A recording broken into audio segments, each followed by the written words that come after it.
Non, d'instinct, je vais prendre Mohamed Ali parce que j'ai fait un peu de boxe dans ma vie. Et c'est vrai que Mohamed Ali, ça fait rêver beaucoup de Vous êtes monde. modeste, hein, j'ai cru comprendre que vous étiez un instructeur. Ouais, je suis instructeur fédéral d'anglaise et gant d'argent de boxe française.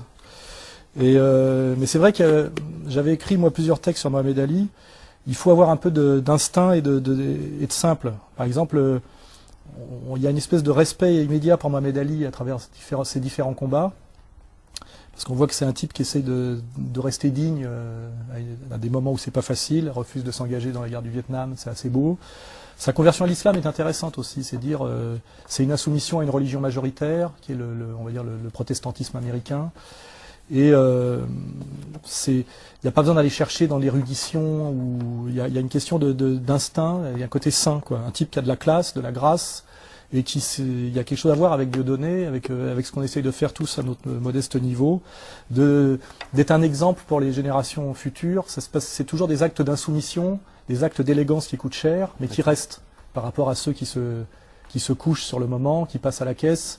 Vous pensez qu'il y a un lien justement entre le ring et la vie, et la vraie vie? Vous, par exemple, qu'est-ce que ça vous a apporté concrètement? Oui. Le ring, c'est un truc où il y a moi qui suis un homme de verbe. Ouais. La boxe, c'est l'endroit où on peut pas baratiner. C'est-à-dire qu'il y a mise de gants.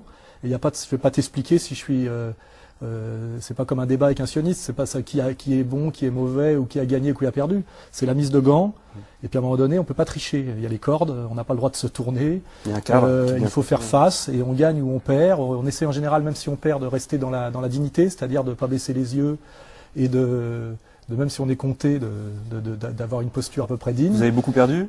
Oui, non, j'ai plus perdu que gagné, hein, y a pas de problème. Je m'entraînais pas assez physiquement. Enfin, moi, j'avais toujours un problème de condition physique, je courais pas assez, quoi. J'étais bon techniquement.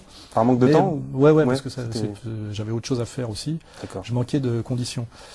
Alors justement, est-ce que vous pouvez, s'il vous plaît, au hasard des pages, hein, bien sûr, nous lire un extrait de 3, 4, 5 lignes, c'est pour avoir un souvenir de votre voix sur votre choix.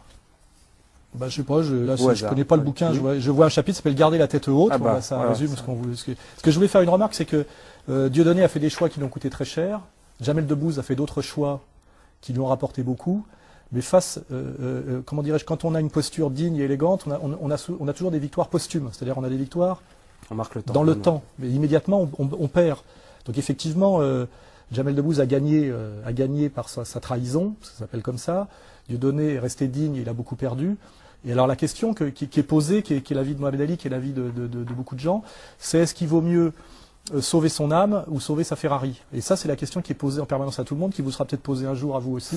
Et il y a des gens qui sauvent leur âme et d'autres qui sauvent leur Ferrari. C'est aussi simple que ça la vie finalement. Faut pas trop chercher plus compliqué. Et nous, on recherche la fraternité des gens qui sauvent leur âme.